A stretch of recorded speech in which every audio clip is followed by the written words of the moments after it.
आइए अब हम बात करेंगे reagents and supplies which are required for protein purification from animal cells. Glassware की ज़रूरत पेश आएगी, इक्विपमेंट और डिफरेंट reagents की ज़रूरत पेश आएगी.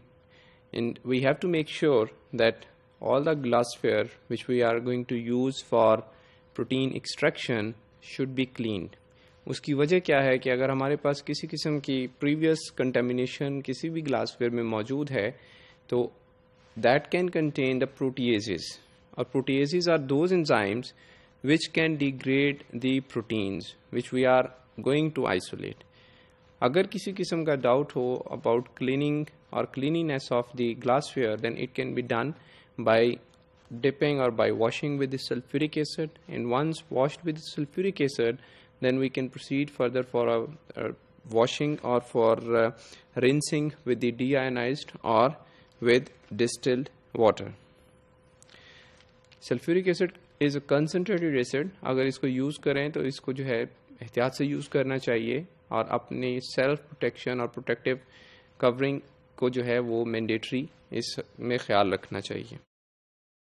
उसके बाद हमें ज़रूरत पेश आएगी होमोजेनाइजर्स की या फिर मिक्सर्स और ब्लेंडर्स की. मिक्सर और ब्लेंडर्स आर द इक्विपमेंट और the routine kitchen items which are used to blend larger pieces of the tissues.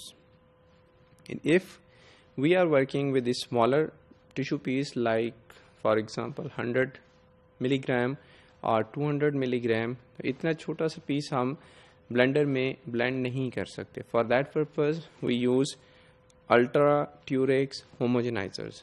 These homogenizer will homogenize the tissue in the presence of the buffer or in the presence of the liquid so that the tissue gets lysed and everything comes in the soluble form.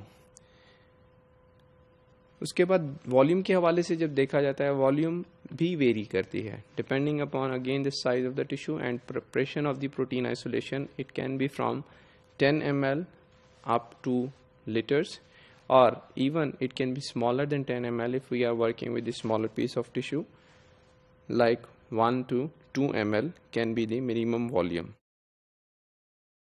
Then we have to perform centrifugation.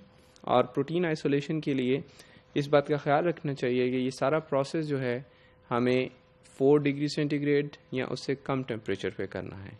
सो हमें जो centrifuge की ज़रूरत पेश आएगी that should be a refrigerated centrifuge. इसमें जो router है that depends upon the choice of preparation कि आपका जो प्रिपरेशन मटेरियल क्या है, आपकी जो सेंट्रीफ्यूगेशन ट्यूब्स हैं जो आप यूज़ करने जा रहे हैं उनकी क्या वॉल्यूम है. 1.5 मिलीलीटर की एपेंड्रॉफ ट्यूब है, 15 मिलीलीटर की फैल्कन ट्यूब है, 50 मिलीलीटर की फैल्कन ट्यूब है, या फिर इसके अलावा किसी और किस्म की जो ट्यूब्स हैं जो आप यूज़ कर रहे हैं. उसके लिहाज से हमें अपना जो सेंट्रीफ्यूज और उसकी राउटर्स को सिलेक्ट करना है. Then comes the homogenisation buffer, जिसमें टिश्यू को होमोजेनाइज करना पड़ेगा हमें. 10x homogenization buffer is prepared and is kept in the lab for further use. अब homogenization buffer की composition में trace HCl, सोडियम क्लोराइड और EDTA शामिल है. इसको प्रिपेयर करके हम सेव कर लेते हैं in large quantity so that whenever we need to prepare the working solution then we can proceed further. Working solution के लिए 10x होमोजेनाइजेशन बफर को 1x होमोजेनाइजेशन बफर में कन्वर्ट करते हैं, मींस डाइल्यूट करते हैं, और उसमें फिर हम ट्रिटोन 100 1% के लिहाज से ऐड करते हैं. यहाँ पे एक चीज़ देखने वाली है, जो ट्रिटोन X100 है इसकी विस्कोसिटी बहुत ज़्यादा होती है. जब इसको हम होमोजेनाइजेशन बफर में ऐड करते हैं और इसको हम मिक्स करते हैं तो ये फोमी अपीयरेंस फोम क्रिएट करता है. उस फोम को सेटल डाउन करना चाहिए before we can proceed further. 1% means के अगर आपके पास जो होमोजेनाइजेशन बफर 1x है 100 ml है तो आपको 1 ml ट्रिटोन X100 उसमें ऐड करना है. अब चूंकि होमोजेनाइजेशन के दौरान जब सेल्स रप्चर होंगे, साइटोप्लाज्म सॉल्युबल फॉर्म में आएगा, proteases they will be active. They will target the protein and they will destroy the protein. So in order to protect the protein which we are interested in, हमें एक cocktail use करने की ज़रूरत पेश आएगी या फिर डिफरेंट किस्म के प्रोटीएज इनहिबिटर्स यूज़ करने की ज़रूरत पेश आएगी, जो कि हम ऐड करते हैं बिफोर दी होमोजेनाइजेशन, ताकि जैसे ही टिश्यूज़ होमोजेनाइज होंगे, सेल्स की मेम्ब्रेन रप्चर होंगी, साइटोप्लाज्म रिलीज होगा, प्रोटीएज इनहिबिटर्स उन प्रोटीएज को ब्लॉक कर दें।